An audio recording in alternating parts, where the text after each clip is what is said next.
Good morning, everyone. My name is Ilana, and I'm part of the Performing Arts team at the Natural History Museum of Los Angeles County. And I'm here to introduce your hosts, who you see on the screen there. You'll get to meet in a moment. And I'm here to help you get all settled and ready to enjoy our program, Meet Dakota and Hunter. So we'll be together for about 30 minutes. And you'll get to meet not only some of our incredible puppets, but some of the performers who help bring them to life. And we have a lot of people helping out with the program today, including myself and the performers. And we also have Emily behind the scenes, who's going to be helping collect all your questions in the chat. And speaking of, we can't see any of you. You can only see us right now. So to answer your questions, we will use the chat function. So you can either type the question in directly to the chat for our team to see it, or your teacher, if you're in the classroom, can collect your questions and your teacher can type them into the chat for you. And your question will only be seen by the museum staff, including myself, who are running the Zoom right now. And for any of you watching on YouTube, hello, just so you know that the chat function is disabled. It's new YouTube rules for kids programming.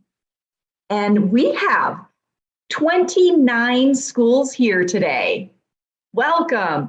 They're coming from right here in Los Angeles, Compton, like places like Compton, to all the way to Ventura County, and even as far as British Columbia and Canada. Wow, thank you for being here.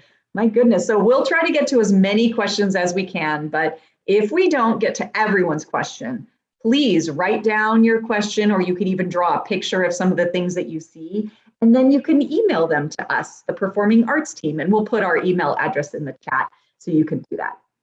All right, I think we're ready to get started. So I'm going to hand it over to our performers. Don't forget to unmute, performers, and take it away, and I'll see you in a little bit.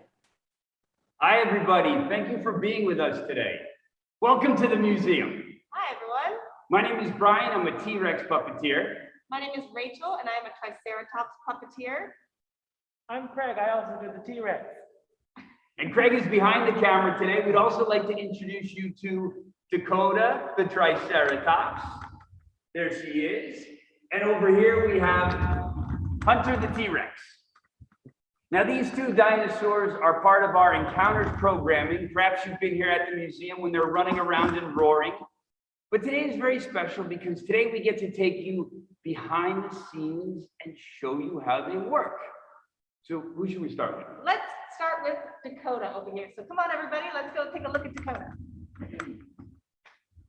All right, so this is Dakota. She is our Triceratops puppet. She is also known as a full body puppet because we do, as performing artists, actually get inside and use our entire bodies to puppeteer these puppets here.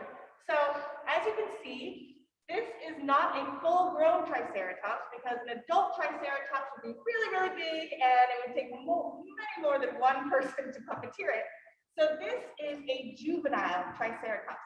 This is what we think maybe a 6 or 7-year-old Triceratops might look like. So how it works is myself or one of our other Triceratops puppeteers will actually enter the puppet through. She has a zipper here in her belly. So we climb up into the puppet through the belly, and then we put our feet in the back here in her feet, kind of like big slippers, right? And then our hands go down into the front, into her arms here. Now, in her arms, there are what we call hand stilts that help us extend our arms so that our arms can be longer than our natural arms. So here I have a couple of examples of what the stilts inside her look like.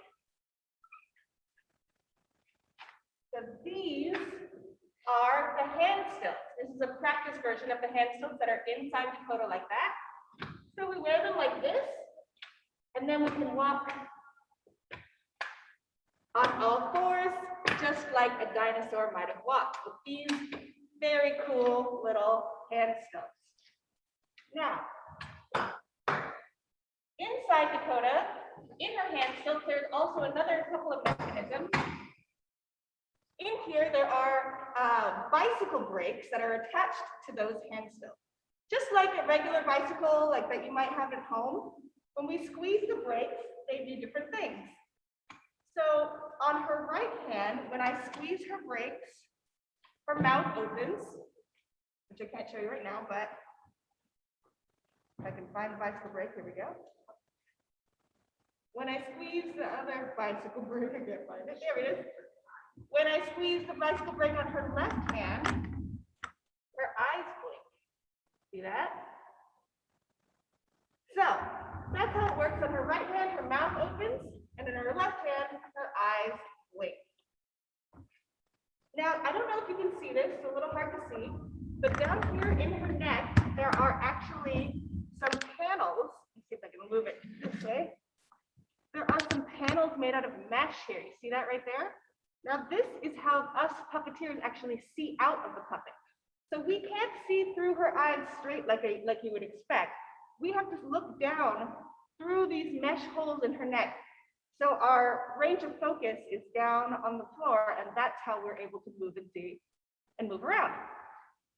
Finally, us puppeteers, we actually get to wear a sound system. So there's a sound system inside of the puppet itself. We wear a microphone, and it amplifies our voice, and it goes through a distortion. So when I make a sound like roar, it actually comes out of Dakota sounding like roar, like much more realistic dinosaur sounds than I could make with my own voice. So that's how we make more realistic sounds with the dinosaur like that. All right, so that is the basics of Dakota, our Triceratops puppet.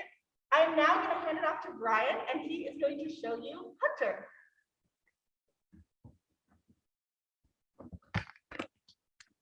Hi, everybody. So this is Hunter the T-Rex. This is Hunter the T-Rex. He is not the size of a full-grown T-Rex, right? A full-grown T-Rex would be 40 feet long, 20 feet tall. Hunter is much smaller than that. He's about the size of a 5 or 6-year-old T-Rex. And Hunter has this covering on his body. If anyone knows or can take a guess about what this covering is, it's kind of fluffy. You can just put it in the chat. I'm just gonna take a look and see what's in the chat. Are all T-Rex hairy? Fur, I see a lot of fur.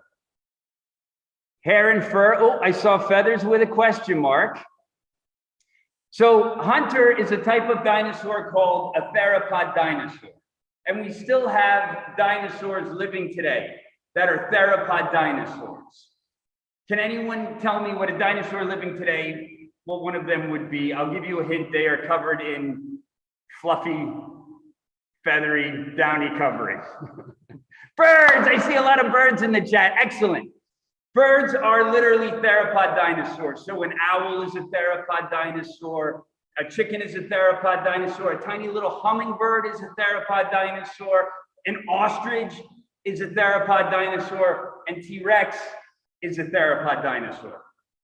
So T-Rex has this fluffy covering because there are other tyrannosaurids that definitely had that. Scientists can see it in the fossils, right? They've not found a fossil with T-Rex with feathers. However, because these other tyrannosaurids are close relatives of T-Rex, they think that that trait might have passed to him, and he probably had feathers. Plus, he's a theropod dinosaur, and theropod dinosaurs living today also have feathers. Now, the way this puppet works is I'm going to put my feet in T-Rex's feet, and there's Velcro there. Once I put those shoes on, I'll Velcro it up. Does anyone wear Velcro on their shoes? It's the same type of thing for T-Rex's feet. Once my feet are attached to T-Rex's feet, wherever I move my feet, Hunter will also move his feet. Then I will stand up into his belly, and at that point, I'll be inside the T-Rex. I'll put on a backpack. Does anyone wear a backpack to school or a book bag? Same type of thing, except this, good, I see a lot of people, right? Except this backpack connects me to Hunter. So whenever I move my chest and everything, Hunter will also move his chest. There's a rectangle, a control panel. So if I'm standing here in Hunter, I reach ahead and there's this rectangle that I hold. And there's 2 handles, and on this handle are bicycle brakes.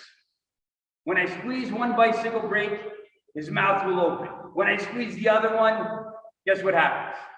Right? It's the same for Dakota. His eyes will blink. So I can make him move. When I push into that rectangle, his head will go up. When I turn it to the right, turn it to the left, his head will move in each of those directions. There's also a microphone in Hunter. When I put that microphone close to my mouth and I roar into it, it comes out sounding more like a T-Rex roar. So I'm about to get into Hunter, and I'll make him roar and I'll make him run around. If anyone gets nervous, I'll be waving to you, okay? It would be lovely to see you waving back. There's a little string in there that I can pull and get him to wave, okay? So if you see me waving, it would mean so much to me if you'd wave back. Okay, give me 1 minute to get in Hunter.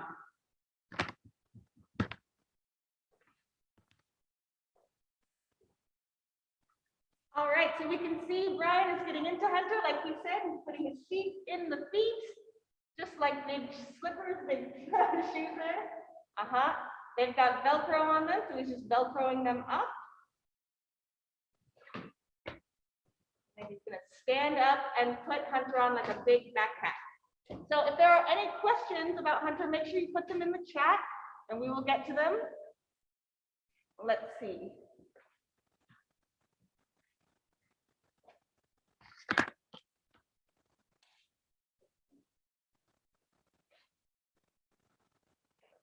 So he's strapping himself in on the inside. He's got lots of buckles. He's got a buckle and straps to put on. You ready? Now I'm just unclipping him here off the back. And you are free, Hunter.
T-Rex puppet, pretty cool. Now we're going to see him come out of the puppets. Big round of applause for Brian. Very cool.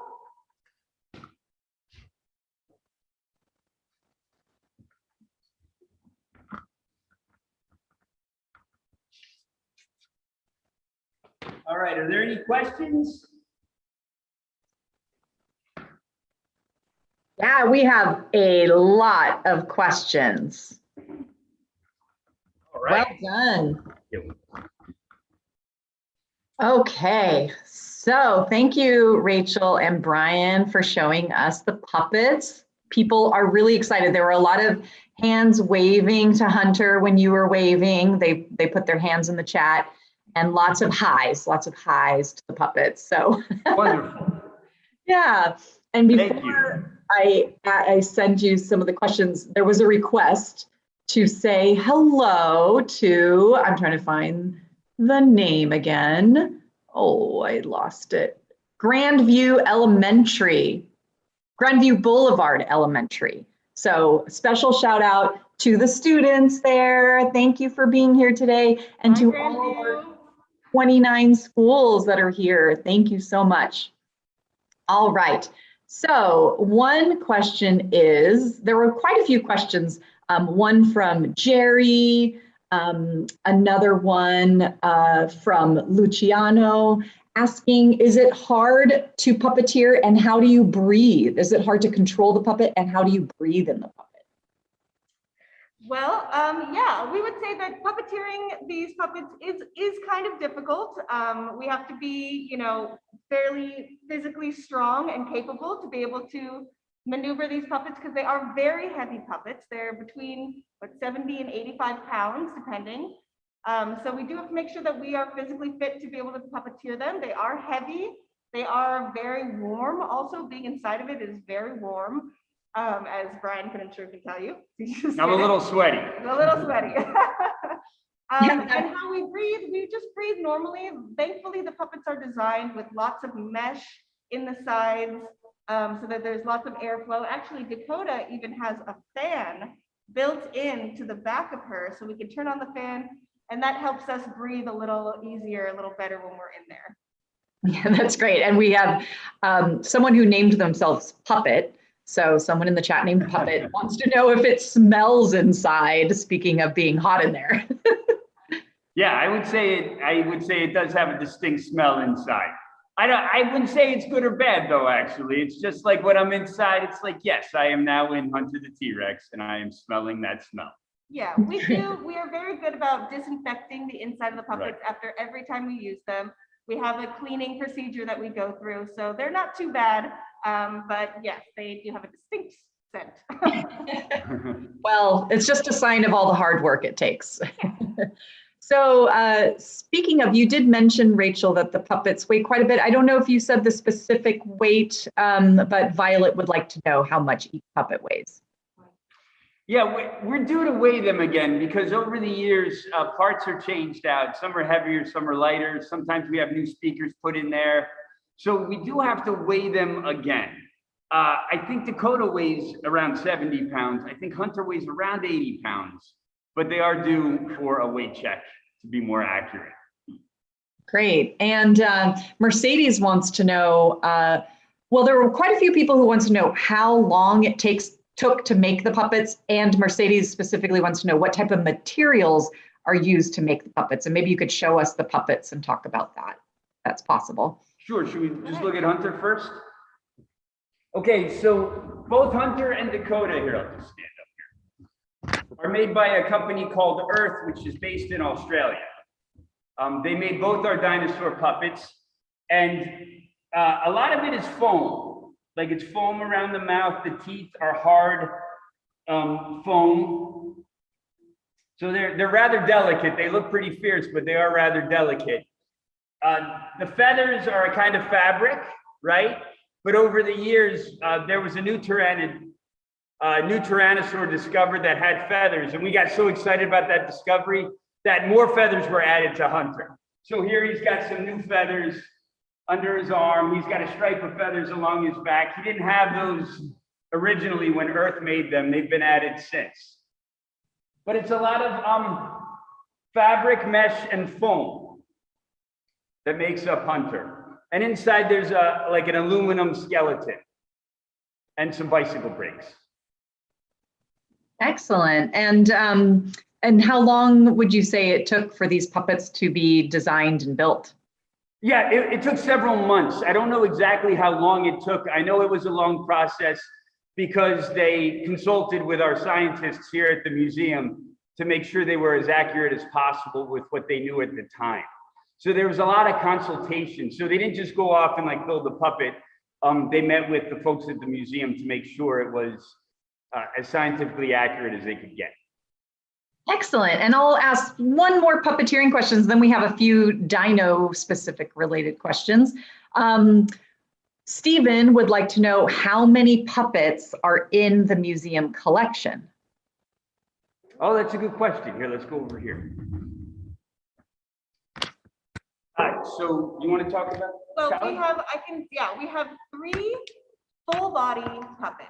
First of all, there are 2 here. We have obviously the Triceratops and the T-Rex. And then over at our sister museum, the La Brea Tar Pits, we have another full body puppet that is called Callie, and she is our saber-toothed cat puppet. So those are the 3 full body puppets that we have. But here in our collection, we actually have many more puppets than that. We have lots of marionette puppets like this one, and Craig is going to show us right here.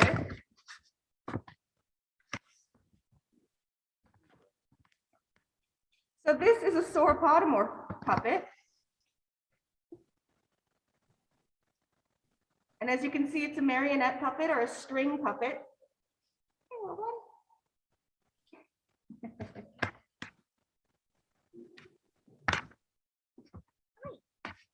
People are very excited. See Craig controlling it? Sorry, Craig, I wanted to get you in the shot.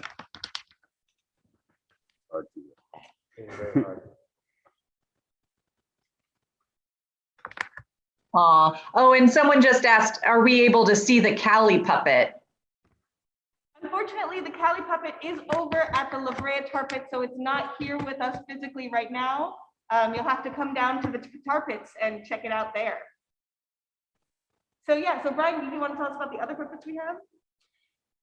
Yeah, so we have those 3 big full suit puppets. We have the sauropodomorph marionette. We also have a squirrel marionette. Here, we got Craig here to show us that.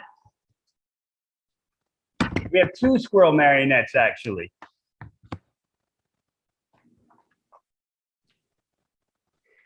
Puppets are such great teaching tools.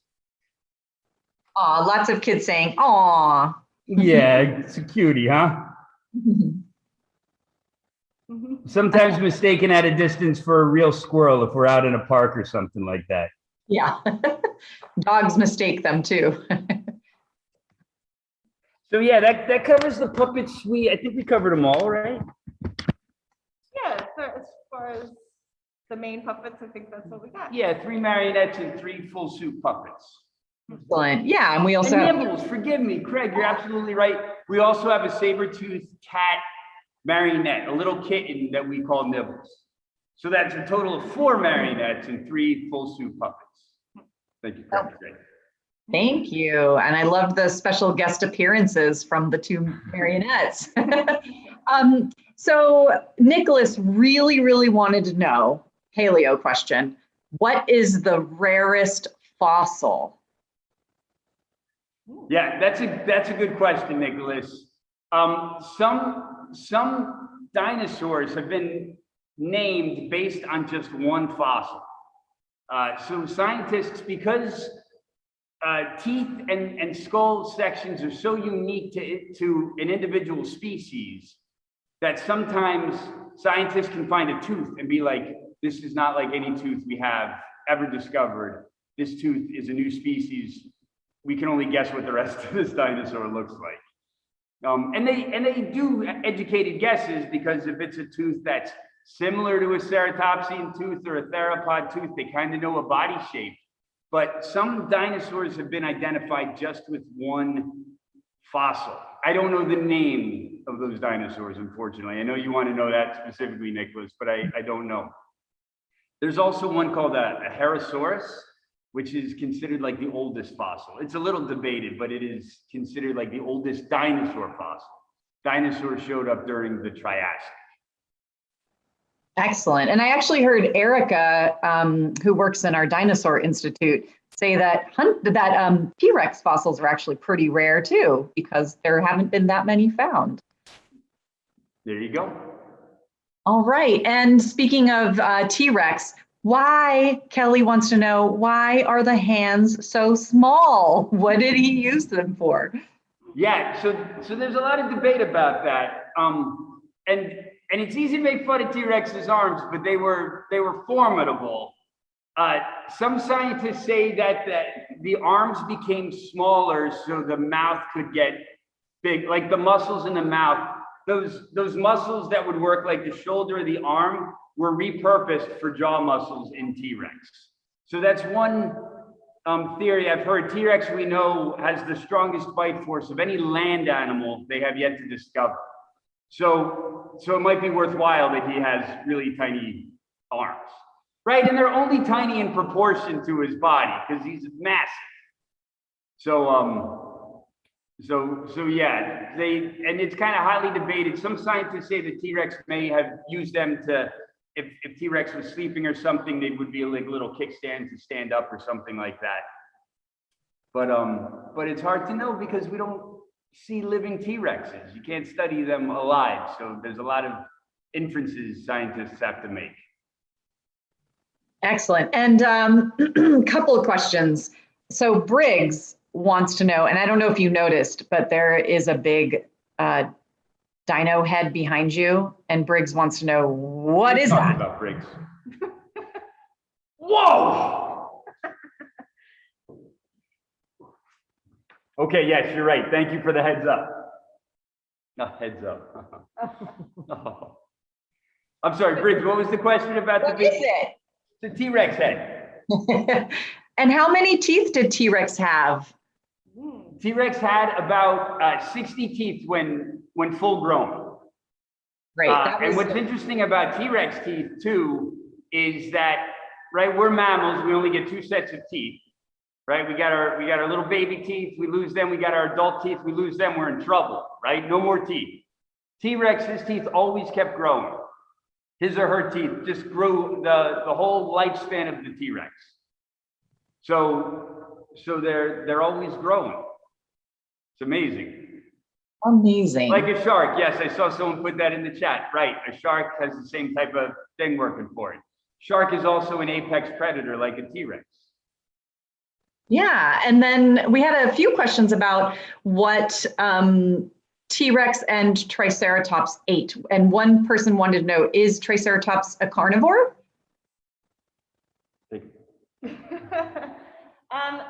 Yes, so we know what these dinosaurs, or at least we can theorize what these dinosaurs might have eaten a couple of different ways. Scientists would look at things like their poop, for example, dinosaur poop. They would go into dinosaur poop. We actually have fossilized dinosaur poop that is called coprolite. So they could look into this and study and see what might have been eaten and see what was in this poop. There's another way, which is, as we were talking about, by studying their teeth, right? The shape of their teeth and the way that they're designed can let us know if these animals might have been carnivorous or plant eaters. So we believe that Triceratops, can we look over here real quick? We believe that Triceratops were, in fact, plant eaters. And we think this because of the design and shape of their mouths and beaks. So they have these beaks here with a really sharp point that are specifically designed to tear up leaves and plants. And then in their back jaw, they have really flat, hard teeth that were really good at mashing up plant life. So unlike the T-Rex that has those long, sharp, pointy teeth that are really good for eating meat, animals like the Triceratops had different plant design, more specifically plant designed teeth. So yes, we believe that these were plant eaters. Thank you so much. And we had so many questions. That's all we have time to share today. But I'm going to put up a slide that has our email address and also our website, so you can send your questions to us. And thank you so much to Rachel and Brian and Craig. Bravo. Thank you, everyone. Thank you so much for joining us. Thanks for coming.